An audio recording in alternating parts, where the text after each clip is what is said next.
the aggressor thinks he's gonna surprise you and knock you out. Well, what happens when the aggressor becomes the victim? Incoming right hook into the left side of my head. The moment I see him telegraph his punch, I swing my parry, I catch his fist, I let it go past me, and then I enter with a knife hand strike into the bicep of his arm. Let's explain the technique on the dummy. The bicep is in the red X, the elbow joint is in the white tape, and then the yellow X is the fist. So when this punch comes in, I parry it, and then I enter in with my knife into the bicep. So it'll look something like this.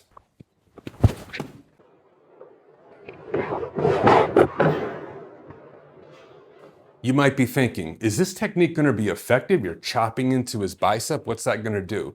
Well, let me explain the 4 points of momentum where the power comes from in this technique. The first thing I showed you was that when that incoming punch comes, he's got all that momentum coming at you.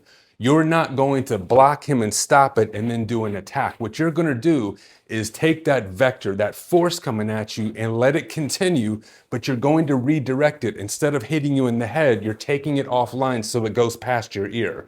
So that parry doesn't stop the momentum, it lets it go past you, and at that point, now you strike into the bicep. So the first point of force is not your energy, it's his energy that never stops coming at you. That's 1 point of momentum. The second point is this. It's your strike right into the bicep. Condition your arm for that and make sure you get in close enough so your hand doesn't hyperextend on the joint of his arm. The third point is that as I pull back and enter in, my motion of my body goes into my attack. 185 pounds into my strike, into his bicep. Not only that, but notice what I do with my parrying arm. I slide in and I keep it right here. That's very important. You may not realize it, but if I hold my arm out like this and I don't try to hold myself up, I fall this way because of gravity. If when I throw this strike into his arm, I keep the arm over here, gravity pulls me this way. If I keep it down, I kind of have gravity pulling me down and I can get in faster. But if I parry and enter in and keep the arm here, what happens when I stand like this? I fall forward. Why? Because gravity carries me into the direction where I have my arm pointed. And so if I keep my arm out here when I strike, it helps to carry me into the target. And those are your 4 points of momentum that make this technique highly effective on that one tiny muscle in his arm. Let's talk about the psychology of this technique. When you're striking somebody into the bicep, you have to remember the bicep is a very sensitive muscle. Even though it's big and strong and you got guys cranking 250 on their curls, I want you to punch yourself pretty good into the bicep, and I want you to leave me a comment on how that felt.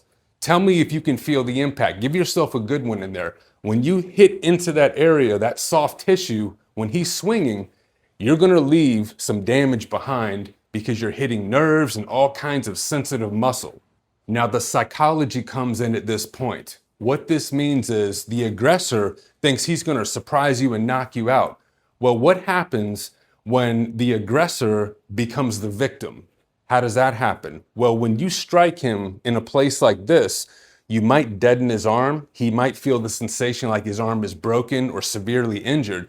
So now instead of just missing his attack because you blocked it and you struck him here, now he loses his ability to use his hand in the assault. And that works on his psychology. And now he's got to regroup mentally. He wasn't prepared to become the victim. And that's the power behind this technique. This is from the Ananku Kata. So when I come like this in Ananku, I'm in a Sanchin stance, and I parry at a 45-degree angle, pulling my body into a cat stance or a rear L, and immediately I shoot forward into a forward stance or a natural stance, and I strike with my shuto, my knife hand. And then I continue to the other side. Okinawan Shorin Ryu Karate is no joke. When we're doing katas, we're not just learning dances, we're learning to create a process in which we bake this technique into our heads over and over. so that when the real fight comes, there's a better chance that this mindset, these techniques will flow out into that moment when we see that incoming hook punch unexpectedly show up. I want to thank you for watching. If your martial arts has been influenced in a positive way by this video, I ask you to share it with your friends and subscribe to the channel and like the video and leave me a comment. Let me know what you think of this technique or any ideas you have for future videos. I wish you the best in your martial arts endeavors.